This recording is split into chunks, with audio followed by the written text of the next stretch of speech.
Warahmatullahi wabarakatuh. Jumpa lagi bersama saya Hendra, tetap di channel Hendra Berbagi.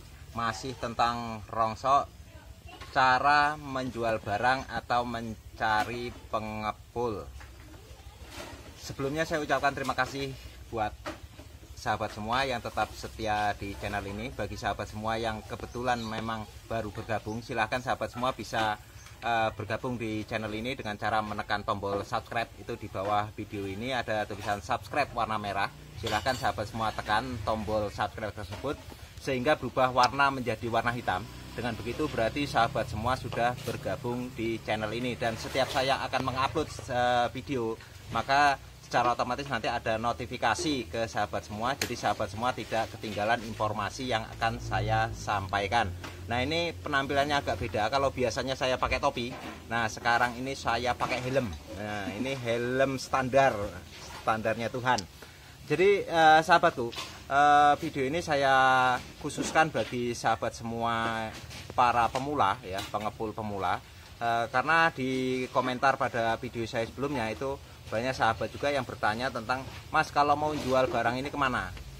Barangnya numpuk udah agak banyak, terus belum tahu posisi mau ngejualnya. Jadi begini ya sahabat rongsok, kalau untuk menjual ini bagi sahabat yang memang kebetulan barangnya itu tidak terlalu banyak, maksudnya kalau untuk dipisah ya, per item itu mungkin belum mencukupi satu rate ya, atau satu mobil pick up ataupun satu truk, itu sebaiknya sahabat semua itu mencari bos atau mencari tempat pembuangan barang itu yang menerima segala item ya. Jadi sahabatku bisa mencari ya di daerah yang mungkin nggak terlalu jauh dari tempat sahabat semua ya, untuk mencari pengepul besarnya ya. Hanya yang perlu diperhatikan seperti ini ya sahabatku, carilah bos yang memang dia bisa secara kontinu ngambil barang ya.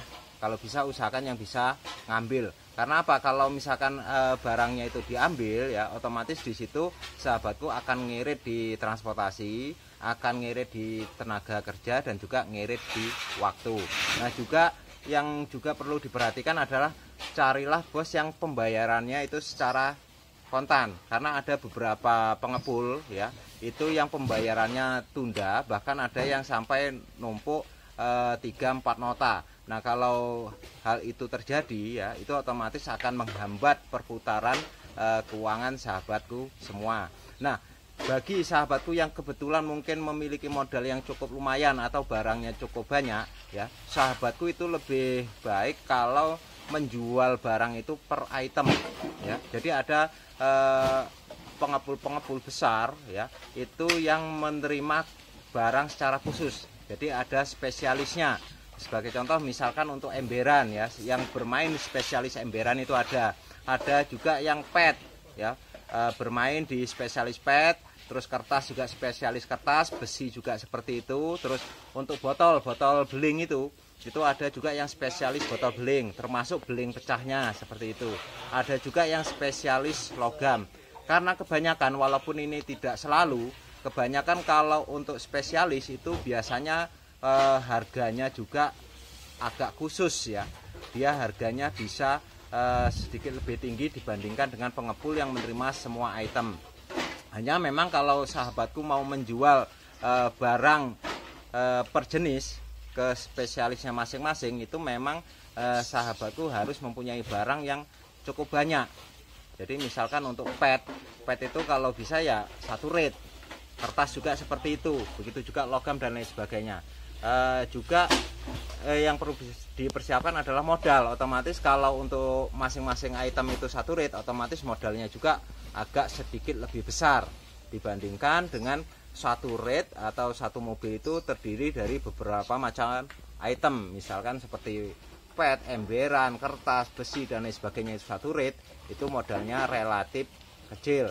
Nah, di sini tinggal pilihan nanti sahabatku semua. Nah, bagi sahabatku yang memang belum mengetahui tempatnya mau jualnya kemana ya, sahabatku bisa meluangkan waktu ya, sekedar jalan-jalan cari informasi pengepul-pengepul besar itu di daerah tersebut itu di mana. Sahabatku bisa tanya-tanya, dan sekali lagi pastikan pastikan tentang kondisi pengepul tersebut ya. Jangan sampai maksudnya sahabatku mau kirim ke situ, rupanya posisi pengepul tersebut sedang goyang ya, itu akan berisiko nanti bisa macet ya. Saya kira itu ya. Kalau misalkan ada memang pertanyaan seperti yang sudah, kalau ada pertanyaan sahabatku bisa tanyakan di kolom komentar. Kalau pertanyaan itu bisa saya jawab secara tulisan, itu segera saya jawab secara tulisan. Tapi kalau memang tidak bisa saya jawab secara tulisan, itu akan saya buatkan kontennya yang menjawab pertanyaan dari sahabatku semua. Sekian, mudah-mudahan ini bermanfaat. Lebih dan kurang saya mohon maaf. Wassalamualaikum warahmatullahi wabarakatuh. Salam sukses.